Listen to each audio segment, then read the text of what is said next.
하나님의 말씀 신명기 8장 1에서 6절 다 같이 한 목소리로 읽겠습니다. 시작.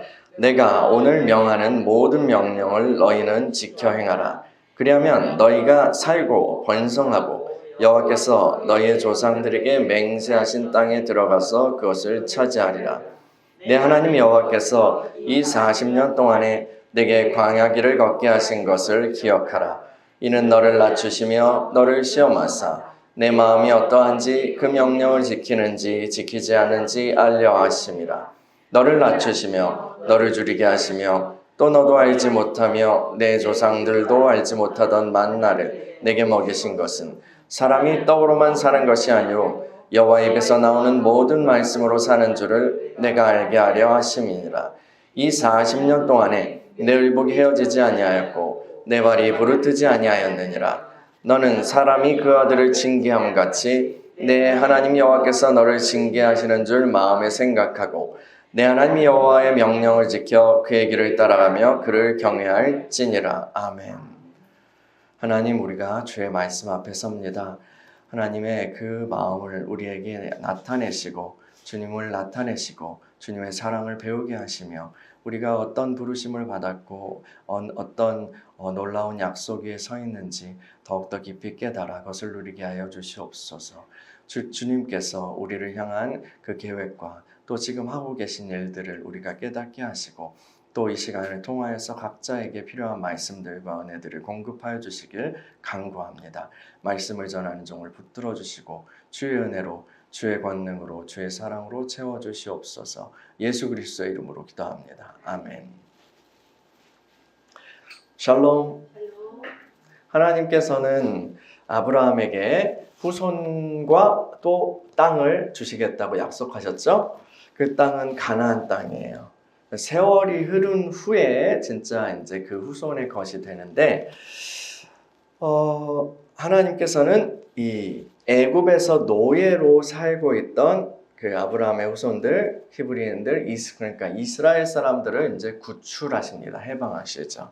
하나님의 종 모세를 통해서 그들을 애굽의 압제로부터 해방하시고 약속의 땅으로 이제 나아가게 하세요.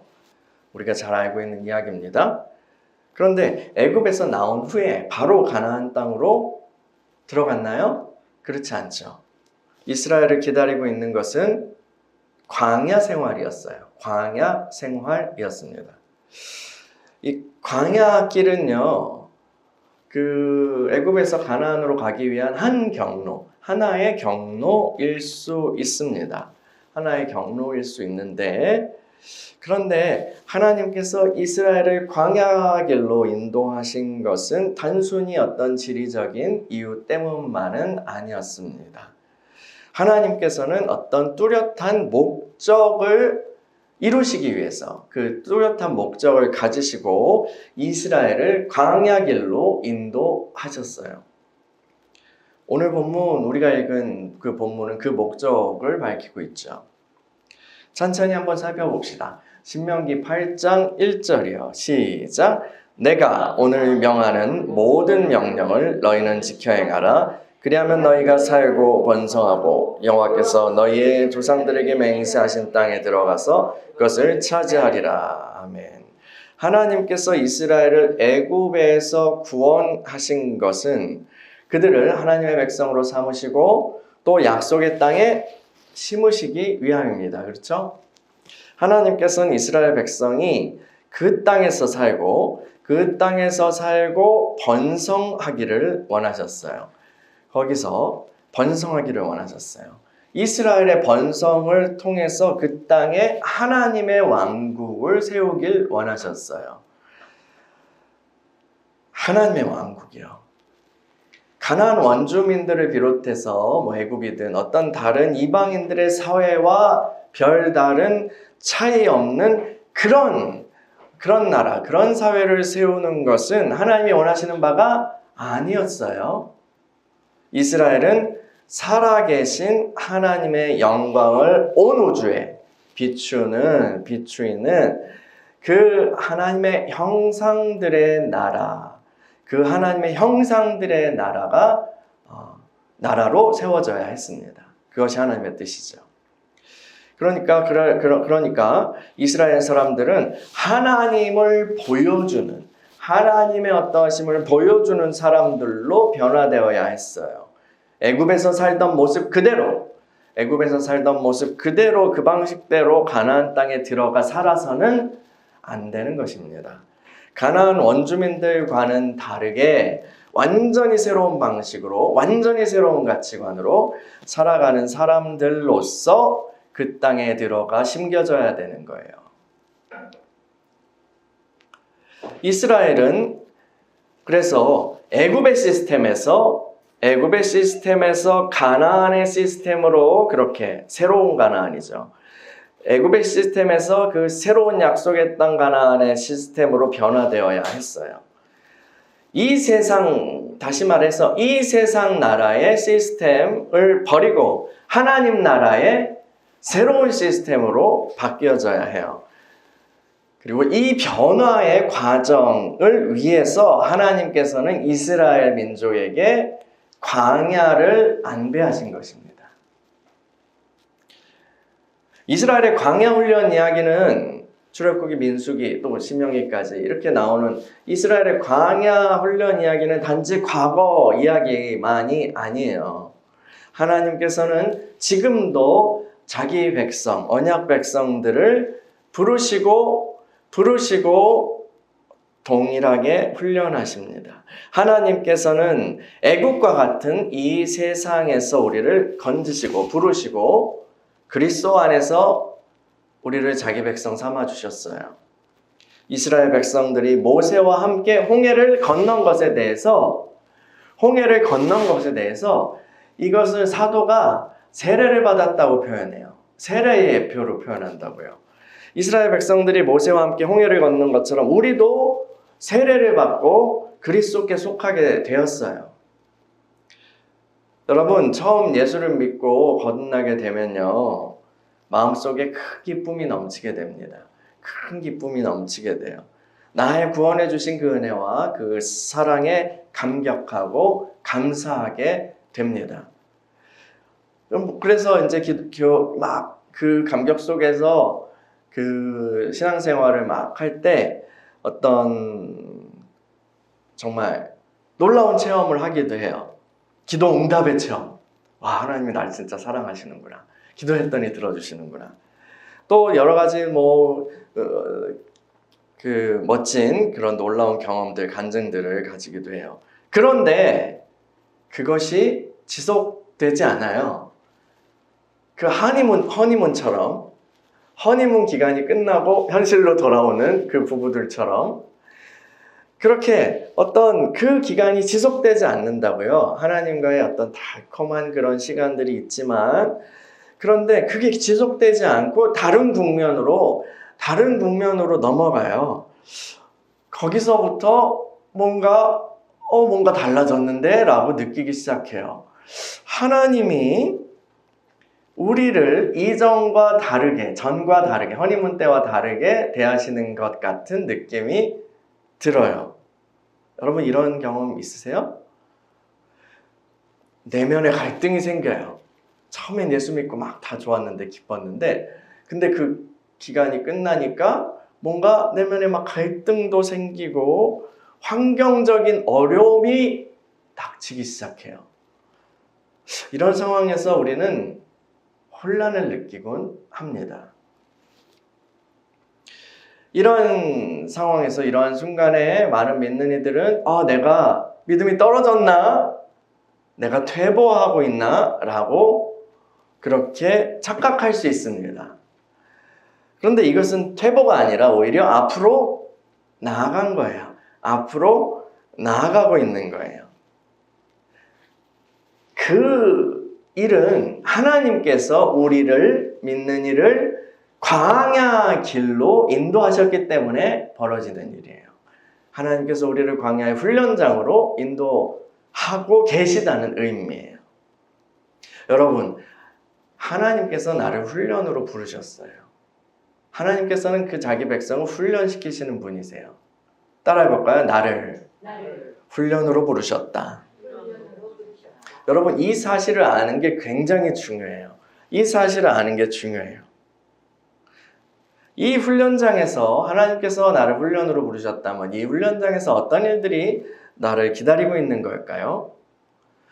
신명기 8장 2절을 계속 읽어보죠. 2절이요. 시작. 내 하나님 여호와께서 이 40년 동안에 내게 광야 길을 걷게 하신 것을 기억하라. 이는 너를 낮추시며 너를 시험하사 내 마음이 어떠한지 그 명령을 지키는지 지키지 않는지 알려 하심이라. 아멘.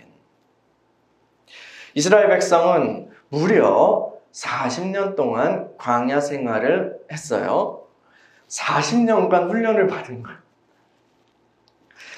사실 하나님께서 이스라엘을 위해서 계획하셨던 훈련 기간은 처음부터 이렇게 길지 않았어요. 처음부터 이렇게 길지 않았어요. 이 출애굽기에서 쭉 민수기 이야기를 이렇게 읽어보면 이스라엘이 홍해를 건너고 나서 약 3개월 후에 시내산에 도착합니다. 하나님의 산 호렙 시내산에 도착해요. 거기서 이제 하나님 나타나시고 언약을 맺으시죠. 그리고 모세에게 성막과 율법을 계시하셔서 또 전해 주십니다. 또 성막을 만들어요. 성막에 제사 드리고 제사장을 세우고 뭐 레위인을 구별하고 뭐 하는 일들이 있습니다.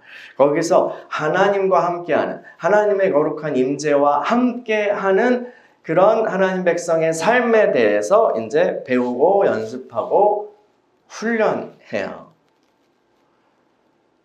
그 다음에 민수기에서 하나님께서는 이스라엘 사람들의 숫자를 세세요. 왜 세실까요? 이 숫자를 세시는 이유는 그들을 군대로 조직하기 위함이었어요. 그 숫자를 세시고 이제 싸울 수 있는 사람, 이렇게 그 나이대 이렇게 해가지고 그들을 또 어디에 배치하고 행진할 때는 어떻게 하고 이런 것들을 군대로 조직하고 훈련시키시는 내용이 나와요.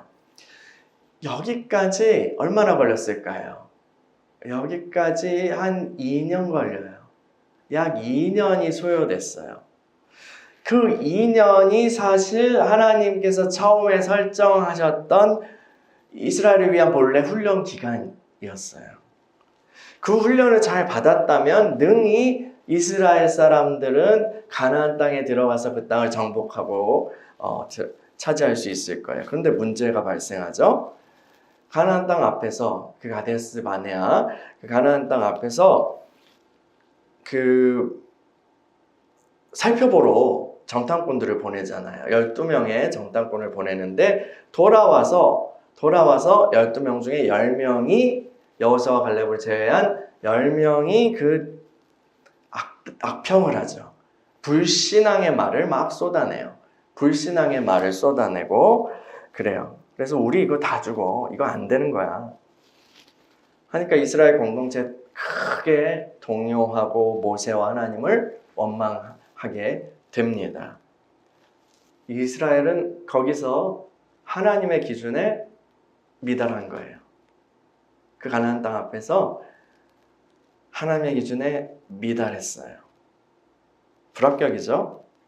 결국 38년을 더 거기서 플러스 38년을 더 광야를 뱅글뱅글 돌면서 1세대는 다 죽고 2세대가 거기서 나고 기르면서 이제 훈련을 받게 되는 거죠. 그래서 광야 생활이 40년이 된 거예요.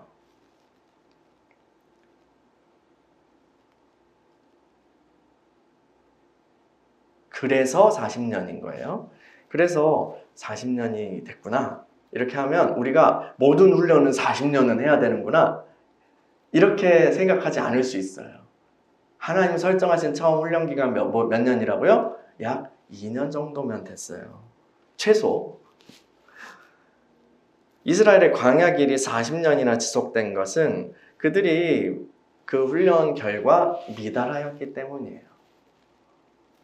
하나님의 기준에 미달됐기 때문이에요. 우리도 훈련으로 부르신다는데 그럼 우리는 어떻게 해야 될까? 잘하면 되지. 잘하면 되잖아요. 잘하면 돼요. 그러면 40년 뱅글뱅글 안 돌아도 돼요. 어떻게 잘할 수 있을까? 하나님이 원하시는 것이 무엇인지 알고 그 기준에 따라 자신을 준비하면 됩니다. 여러분 시험도요. 드립다 공부해서 점수 잘 받는 건 아니잖아요. 공부에 이렇게 정말 그 업을 삼는 사람들은 드립다 공부하기도 하지만 시험을 잘 보는 건 또 다른 문제예요. 그렇죠?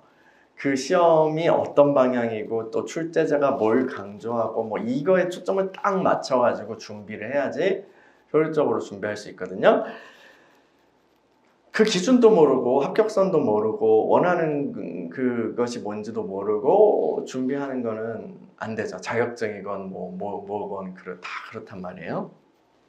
그러면 하나님의 테스트에 통과하려면 하나님이 뭘 원하시는지 알아야 될 거 아니야. 하나님이 우리를 훈련시키시는 목적에 대해서 알면 될 거예요. 그리고 그 기준에 따라서 잘 준비하면 돼요. 다시 한번 읽어볼까요? 신명기 8장 2절이요. 2절 시작. 내 하나님 여호와께서 이 40년 동안에 내게 광야길을 걷게 하신 것을 기억하라. 이는 너를 낮추시며 너를 시험하사 내 마음이 어떠한지 그 명령을 지키는지 지키지 않는지 알려 하심이라. 아멘. 여러분 광야 훈련은 어떻게 이루어질까요? 어떻게 이루어질까요? 광야는 일단 아무것도 없는 황량한 장소예요. 없어요. 뭐가 없어요? 뭐가 없다가 특징이에요. 물도 없어요. 양식도 없어요. 집도 없어요. 다 없어요. 다 없어요. 광야는 그래서 없음의 훈련이에요. 없음. 내가 원하는 것들, 그리고 내가 필요로 하는 것들, 심지어 때로는 내 생존에 반드시 필요로 하는 그런 것들이 없어요. 그런 것들이 없는 거예요. 우리는 물리적으로 광야로 나아가진 않지만 하나님께서 우리를 훈련하실 때 이 없음으로 우리를 이끄세요. 없음. 왜 그럴까요?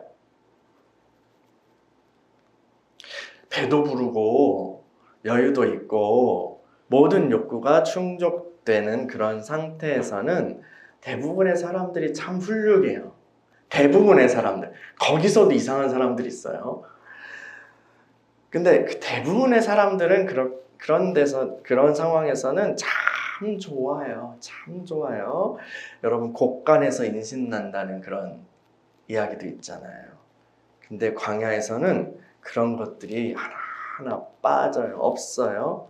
하나님께서 하나씩 우리가 좋아하는, 우리가 즐기는, 우리의 꼭 필요한 것들을 빼세요. 우리가 원하는 것들을 빼세요. 빼기.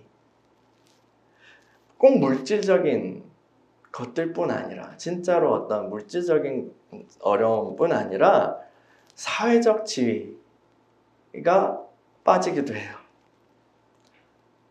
아니면 사람들의 인정이나 애정도 빼세요.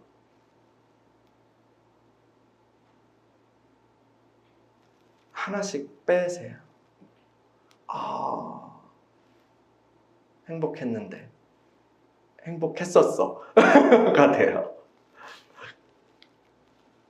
그런 것들이 이제 하나하나 없어지면 할렐루야 찬양합니다 감사합니다 주님 사랑합니다 하던 얼굴이 굳어져요.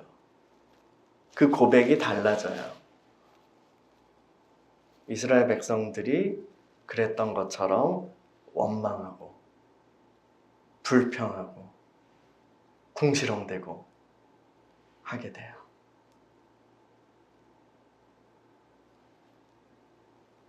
그러면서 진짜 그 사람들 안에 있던 것이 무엇인지 확인하게 돼요.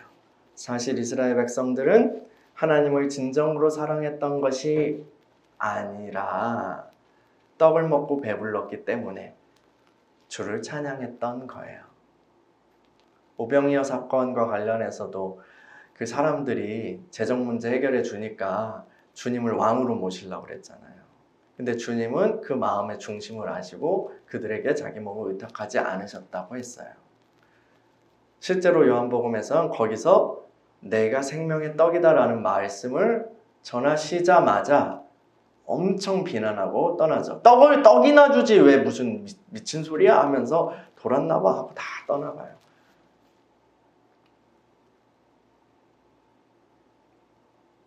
떡을 먹고 배불렀기 때문에 찬양했던 거예요. 이스라엘 백성들도 처음에는요.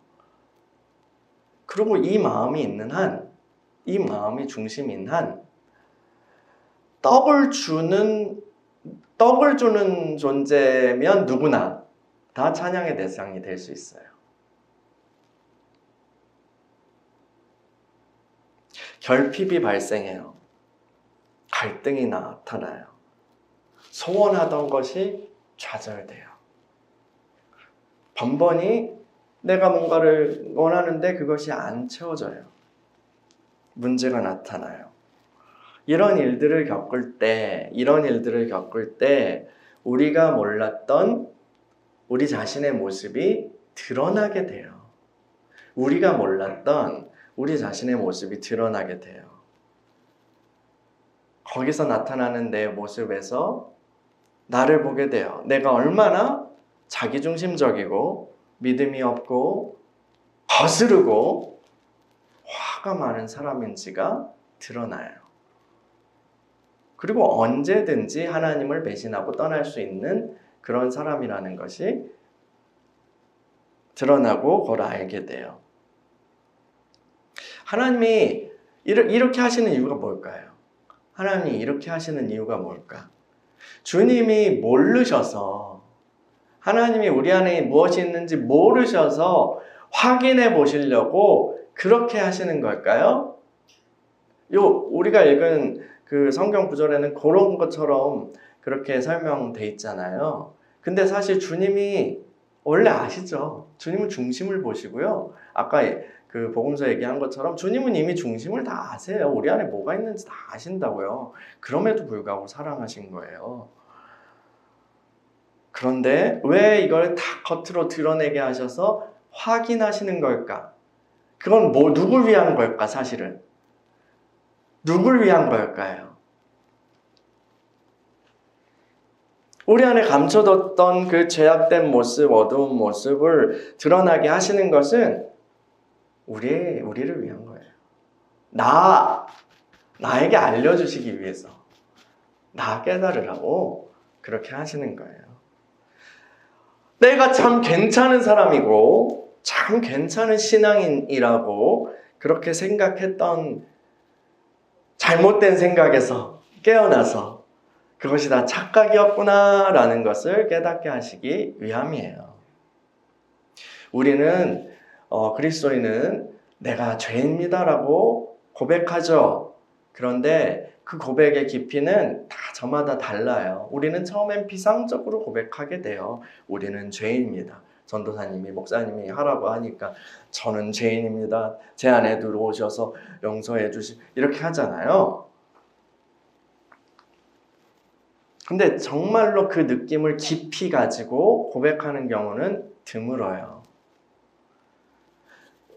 나는 죄인입니다. 사람은 죄인입니다. 모든 사람이 죄를 범하였음에 라고 얘기하지만 속으로는 어때요? 속 깊숙한 곳에서는 그래도 저 사람보다는 낫지 라고 느껴요. 광야 훈련장에서는 광야 훈련장에서 하나님은 우리의 이 깊은 느낌을 다루십니다. 이 느낌을 다루시는 거예요. 여러분, 갓 거듭난 사람은요, 자신이 하나님을 위해서 이것도 하고 하나님을 기쁘시게 하기 위해서 저것도 하고 이것도 하고 할 수 있다고 생각해요. 그래서 교회에서 이제 열심을 내서 뭔가를 이렇게 하는데 아름다운 열매가 맺히는 것이 아니라 사람 냄새 나는 그런 것들만 많이 맺히는 경우가 많아요. 심지어 그렇게 막 하나님을 위해서 막 뭔가를 하려고 하는데 다른 사람들이 다 상처 입어.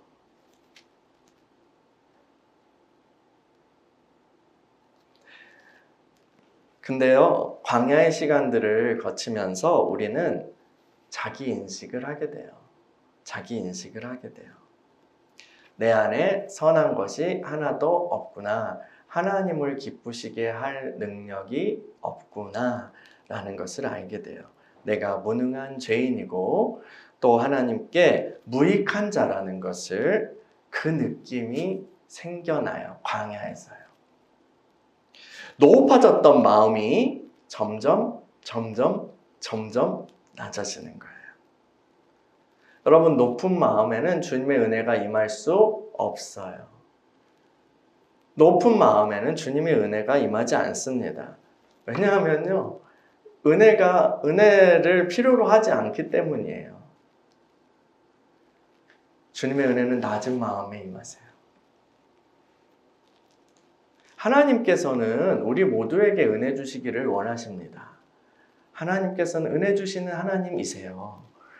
그러나 내가 잘하고 있다는 사람, 내가 잘할 수 있다고 생각하는 그런 사람에게는 은혜 베푸실 수 없어요. 왜요? 은혜를 필요로 하지 않거든요. 내가 잘하고 있는데 은혜가 왜 필요해요? 내가 하면 되는데. 은혜는 자격 없는 자, 능력 없는 자에게 베풀어지는 그런 선물, 베푸시는 하나님의 선물이잖아요. 그렇죠? 자신에게 실망하고 좌절한 자들에게 베푸시는 선물이잖아요. 근데요, 나 조금만 하면 될 것 같아. 조금만 더 하면 돼. 다시 한 번 하면 이번엔 될 거야. 아니면 난 너무 잘하고 있어. 이런 사람들에게 하나님이 은혜 베푸시려고, 가만히 있어봐요. 내가 하면 된다니까. 이렇게 되는 거예요. 내가 입술로 그렇게 말하진 않죠. 그런 하나님 보시기엔 그렇게 되는 거예요. 가만히 있어봐요, 하나님. 내가 할 거니까. 죄사함의 은혜를 받을 수 있는 사람은, 여러 가지 은혜 중에 핵심이죠. 죄사함의 은혜를 받을 수 있는 사람은 죄가 있는 사람이에요. 그렇죠? 죄가 있는 사람이 죄사함의 은혜를 받을 수 있잖아요. 죄가 없는데 혹은 죄가 없다고 생각하는데 어떻게 하나님의 그 죄사함의 은혜를 받아요? 관심도 없죠, 사실은. 관심도 없어요. 하나님께서 베푸신 용서의 선물에 관심이 없어요. 난 죄가 없다고 생각하는데. 오히려 하나님 당신이 용서하십니다. 사죄의 은총을 받으십시오. 라고 하는 그 말을 들을 때 불쾌감을 느끼죠. 내가 죄가 없는데 왜 용서를 하신다는 거야? 이러면서 말이에요. 하나님께서는 광야에서 우리 자신의 참 모습을 드러내십니다. 옆구리를 콕 찌르면 하고 비명이 나오잖아요. 그렇죠? 그렇게 하는 것처럼 하나님께서 콕 하고 찌르시면 우리 안에 있는 것들이 확 하고 나타나요. 근데 주로 뭘로 나타날까요? 주로 말을 통해 나타나요. 언어요. 우리의 말을 통해 나타나요. 이 사람이 마음에 가득한 것을 입으로 말한다고 했잖아요.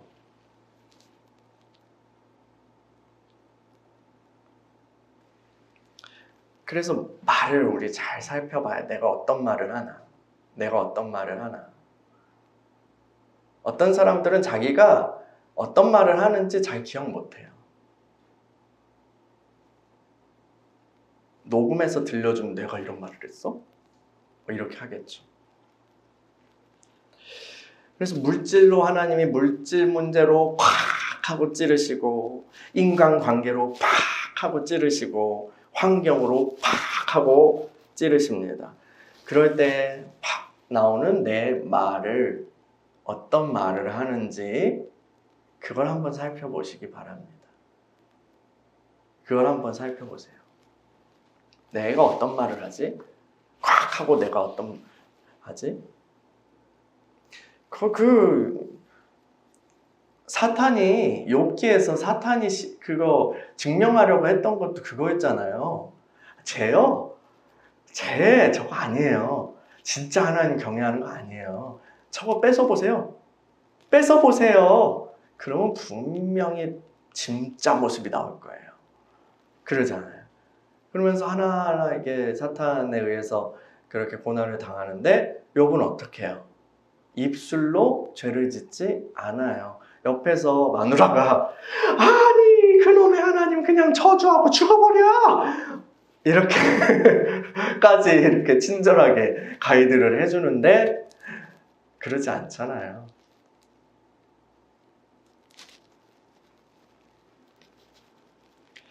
그럴 때 발견되는 내가 어떤 말을 하는지 어떤 게 나한테 나오는지를 한번 살펴보세요.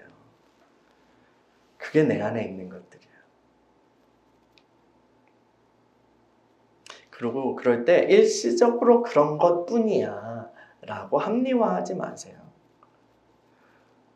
원래는 내가 안 그런데 원래는 내가 좋은 사람인데 지금 살짝 배가 고파서 그런 것뿐이야 라고 속이지 말자고요. 그 모습이 나예요. 그 모습이 나예요. 하나님은 우리를 전체를 보세요. 중심을 보세요. 사람은 우리의 겉만 보죠.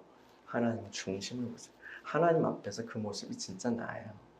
그리고 사실은 사람들은 내가 알지 못하고 내가 인식하지 못하는 부분을 아는 경우가 많이 있어요. 그렇죠?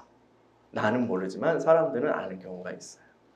그리고 하나님은 나도 모르고 사람들도 알지 못하는 그것까지도 아시죠. 그리고 그 주님께서는 바로 우리의 그 모습들을 위해서, 그런 우리를 위해서 십자가를 지셔야 했던 거죠. 그래서 그런 모습이 드러날 때 인정하세요. 그리고 회개하세요. 그리고 하나님께 은혜를 구하세요. 하나님, 제가 이렇네요. 이런 연약함이 있고 이러한 죄가 있어요. 주님 용서해 주세요. 주의 은혜가 필요합니다. 이거는 앞으로 잘할게요. 이거랑 달라요. 앞으로 잘할게요는 아직도 내가 할 수 있다는 믿음이 전제되어 있는 거예요. 앞으로 잘할게요는 안 돼요. 그럼 잘해봐. 이러시죠. 이것도 할 수 있나 보자 라고 주님이 이렇게 나오신다고요. 주님이 원하시는 것을 잘 알면 우리가 앞으로 잘할게요가 잘못됐다는 걸 알아요. 앞으로 잘할게요는 아직 자신에게 절망하지 않은 거예요. 자신에게 절망하지 않으면 하나님의 은혜를 구할 수 없어요. 하나님이 해주세요라고 할 수 없어요. 내 안에 주님께서 살아주세요라고 할 수 없어요. 그럼 어떻게 고백해야 돼요? 주님, 살려주세요. 이렇게 고백해야 돼요. 주님, 살려주세요. 이게 제대로 된 고백인 줄 믿습니다. 할렐루야. 여러분, 광야 훈련을 통해서 은혜 없이는 살 수 없는 자신을 발견하셔야 합니다. 그게 주님이 원하시는 인식이에요. 그 인식을 가질 때 비로소 교만이 깨어지고 겸손해지게 돼요. 예의로 그렇게 겸손한 척하는 게 아니라 진짜 내가 은혜 없이는 살 수 없구나라는 것을 인식하는 만큼 우리는 겸손할 수 있어요. 그리고 하나님의 은혜로 살 수 있어요. 하나님이 주시는 그 은혜로 사는 시스템으로 들어갈 수 있어요. 할렐루야. 계속 읽어보죠. 신명기 8장 3에서 4절이요. 시작.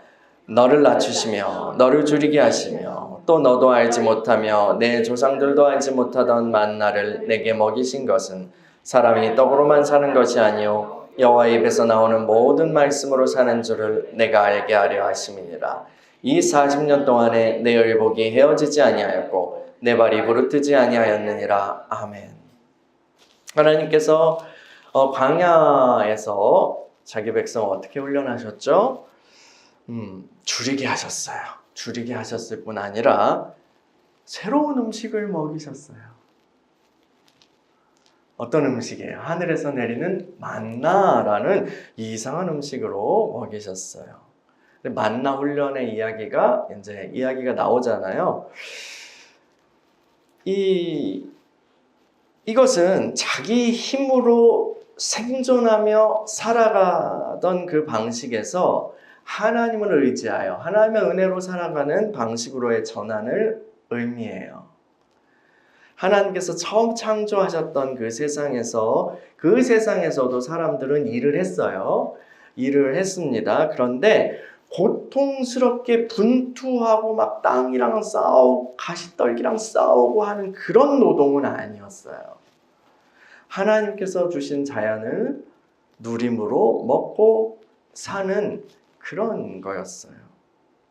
근데 죄가 들어와서 땅이 저주를 받고 하나님과 관계가 단절되고, 그래서 남자가 받은 저주가 뭐예요? 그 땅이 호락호락하지 않고 이렇게 되는 거죠. 그래서 인간의 생존을 위해서 날마다 전쟁 같은 투쟁을 하면서 살아야 되는 거예요. 그런데 이제 하나님께서는 언약 백성들에게 그것에 대한 회복도 주시기 원하세요. 그에 대한 회복도 주시기 원하세요. 은혜로 살아가는 삶을 주시기 원하세요.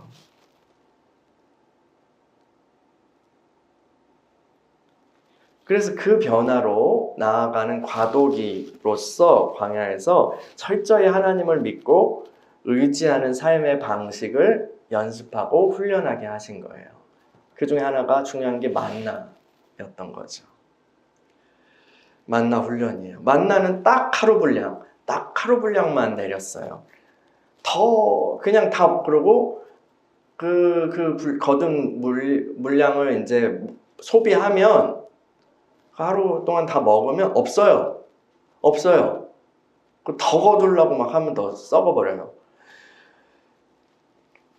그거 오늘 하루 먹으면 없어요. 냉장고에 든든히 채워진 양식이 있으면 얼마나 뿌듯해요. 장 봐놔가지고 이렇게 막 고기 코스트코에서 사가지고 소분해가지고 넣어놓고 이런 거 해놓으면 얼마나 뿌듯해요. 한 달 살 수 있어. 근데 그런 게 없다니까요. 아예 그냥 오늘 하루 나가서 만나 거둬온 걸로 먹으면 끝이야.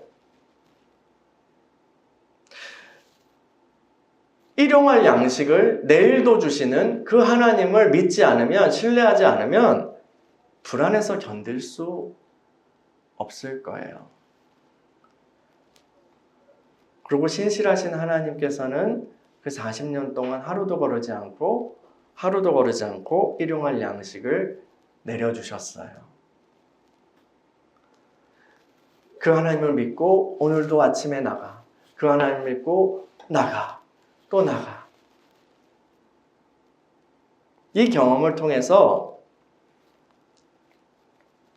하나님께서는 이스라엘의 몸만 기르신 것이 아니라 그들의 영혼도, 믿음도 길러주신 거예요.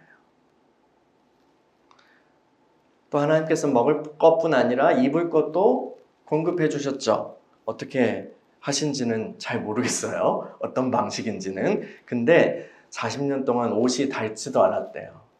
와, 명품인가? 발도 보호해 주셨대요. 그때 무슨 쿠션 운동화가 있었겠어요? 신기하지 않아요?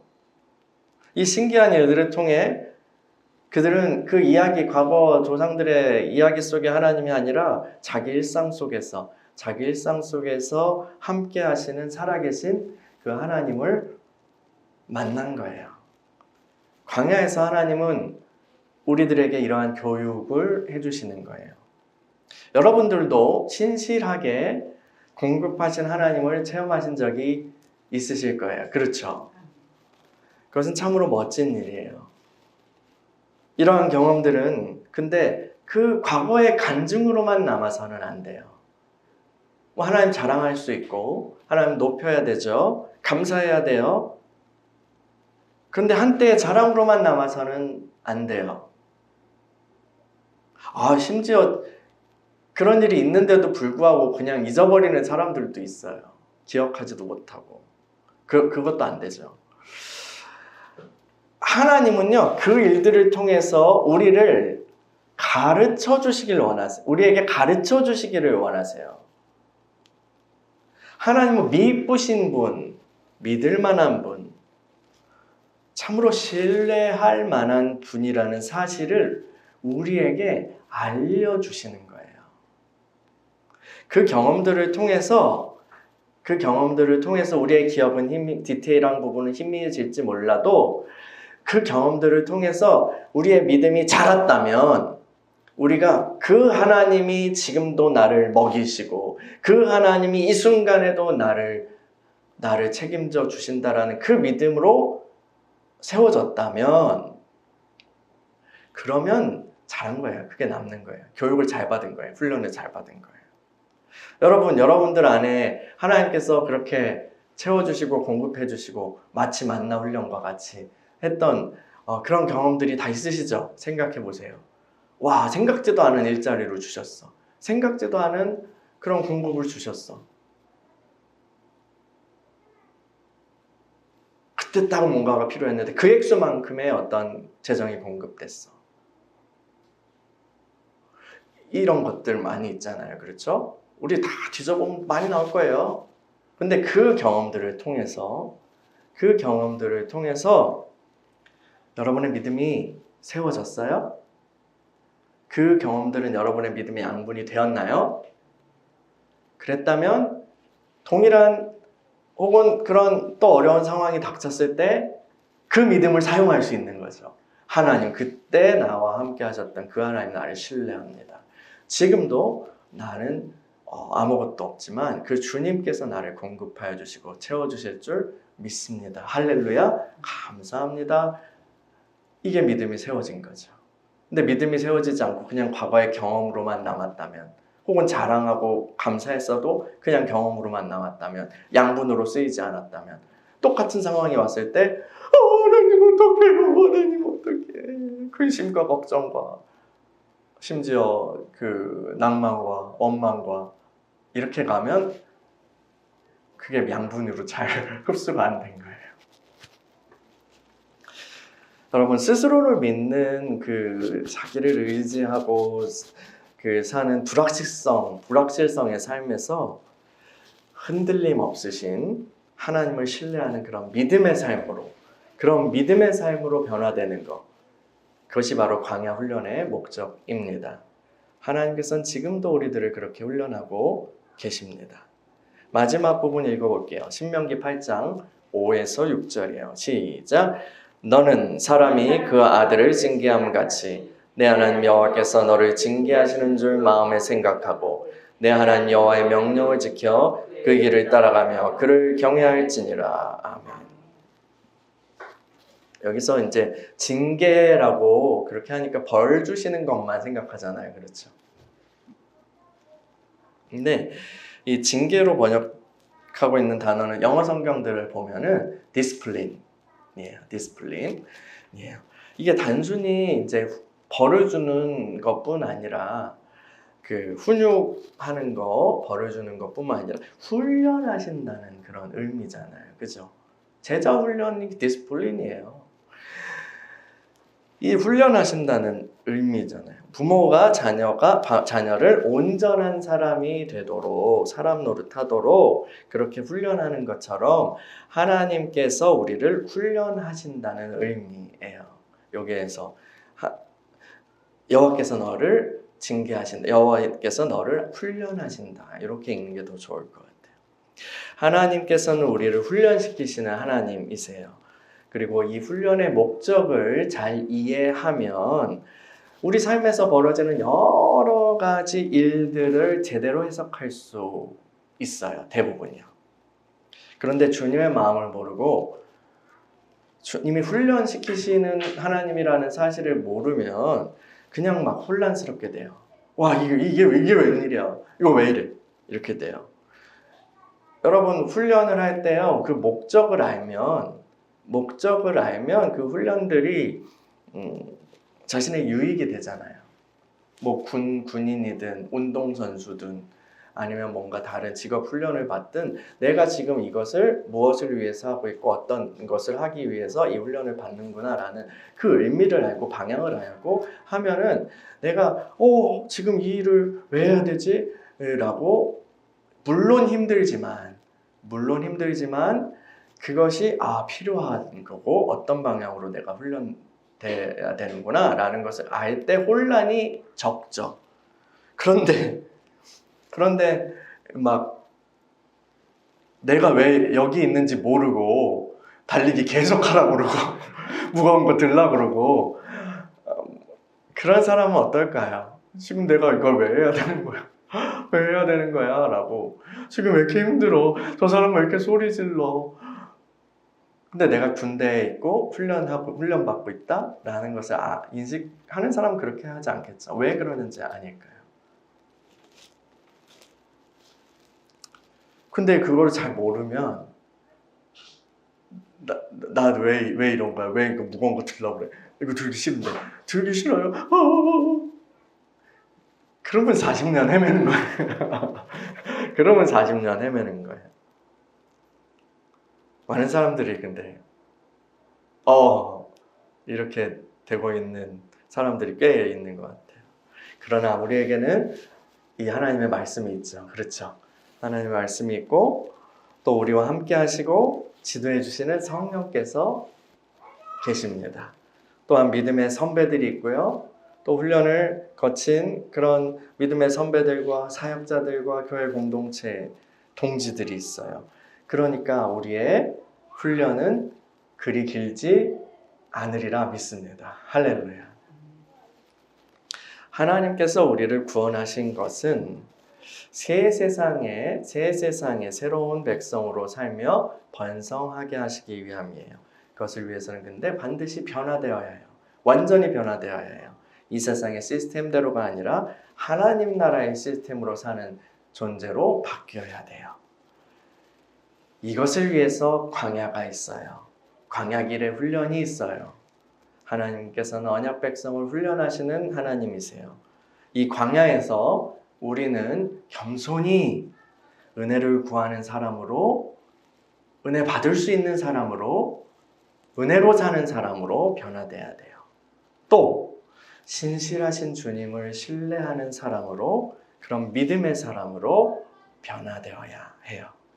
여러분, 광야 훈련의 목적을 잘 깨달음으로 하나님의 원하시는 모습으로 변화되고 자라가는 저와 여러분 되시기를 간구합니다. 할렐루야. 이 시간에 같이 기도하겠습니다.